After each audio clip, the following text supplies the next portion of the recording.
Hello viewers, আসসালামু আলাইকুম। আশা করি সকলে ভালো আছেন। আজকের এই ভিডিওতে আমি আপনাদেরকে শেখাবো কিভাবে আপনারা মোবাইল দিয়ে খুব সহজে পাসপোর্ট সাইজ তৈরি করতে পারবেন। মূল ভিডিওতে যাওয়ার আগে ছোট্ট একটা রিকোয়েস্ট আপনাদের কাছে। আপনি যদি আমার চ্যানেলের নতুন দর্শক হয়ে থাকেন তাহলে অবশ্যই আমাদের চ্যানেলটি সাবস্ক্রাইব করবেন এবং আমাদের সাথে থাকবেন। তাহলে শুরু করা যাক আজকের ভিডিওটি। পাসপোর্ট সাইজ তৈরি করার জন্য আপনাকে প্রথমে ক্রোম ব্রাউজার অ্যাপটি ওপেন করতে হবে।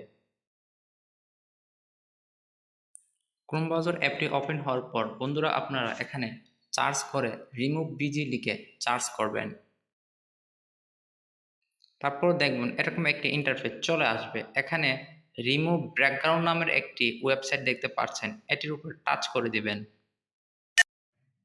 এরপর এখানে আপলোড ইমেজ নামের একটি অপশন দেখতে পারবেন, এটির উপর টাচ করবেন।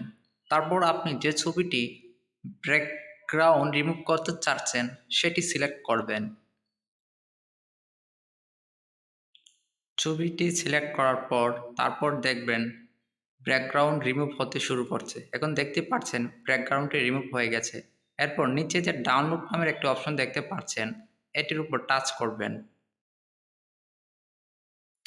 পিকচারটি ডাউনলোড হওয়ার পর আপনারা প্লে স্টোর অ্যাপটি ওপেন করবেন।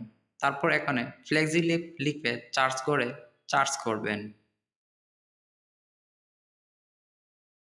এরপর বন্ধুরা আপনারা এই অ্যাপটি ইনস্টল করে নেবেন। আমি সময় বাঁচানোর জন্য এটি আগে ইনস্টল করে রেখেছি। এখন আমি এটিকে ওপেন করছি। দেখতে পাবেন এরকম একটি অপশন চলে আসবে, আপনারা ক্যান্সেলে ক্লিক করবেন। তারপর এখানে নিউ টেক্সট নামের যে একটি অপশন দেখতে পাচ্ছেন, এটিকে আপনারা রিমুভ করার জন্য উপরের যে ডাস্টবিনের মতন যে একটা আইকন দেখতে পাচ্ছেন, এটির উপর টাচ করবেন। এরপর আপনারা উপরে যে থ্রি ডট আইকনটি দেখতে পাচ্ছেন, এটির উপর টাচ করবেন।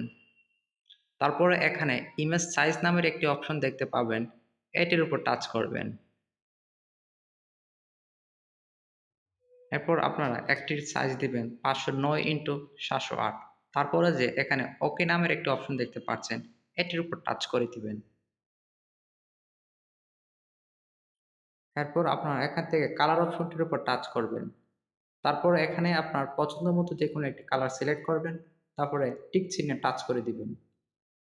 এরপর আপনারা উপরে যে প্লাস আইকনটি দেখতে পাচ্ছেন, এটির উপর টাচ করবেন। তারপর এখান থেকে ফ্রম গ্যালারি নামের একটি অপশন দেখতে পাবেন, এটির উপর টাচ করে দিবেন। তারপরে আপনি গ্যালারি থেকে যে ছবির ব্যাকগ্রাউন্ডটি রিমুভ করেছিলেন সেটি সিলেক্ট করবেন। এরপর আপনারা ছবির সাইজটি নির্ধারণ করে টিক চিহ্নে টাচ করে দিবেন। তারপরে এটি আপনারা সুন্দরভাবে বসিয়ে দিবেন ব্যাকগ্রাউন্ডের এখানে।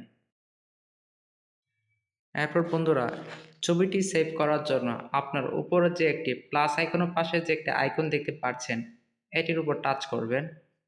তারপরে সেভ অ্যাজ ইমেজ নামের একটা অপশন দেখতে পাবেন, এটির উপর টাচ করে দিবেন।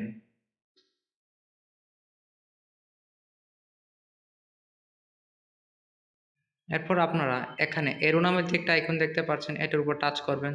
তারপরে নিচে দেখবেন আলটা নামের একটি অপশন আছে, এটার উপর টাচ করবেন। তারপর সেভ টু গ্যালারি অপশনে টাচ করে দিবেন। এরপর আপনারা দেখবেন ছবিটি গ্যালারিতে সেভ হয়ে গেছে। আজকের ভিডিওটি এই পর্যন্ত। যদি ভিডিওটি দেখে ভালো লাগে অবশ্যই একটি লাইক দিবেন এবং কমেন্ট করে মতামত জানাবেন। ধন্যবাদ।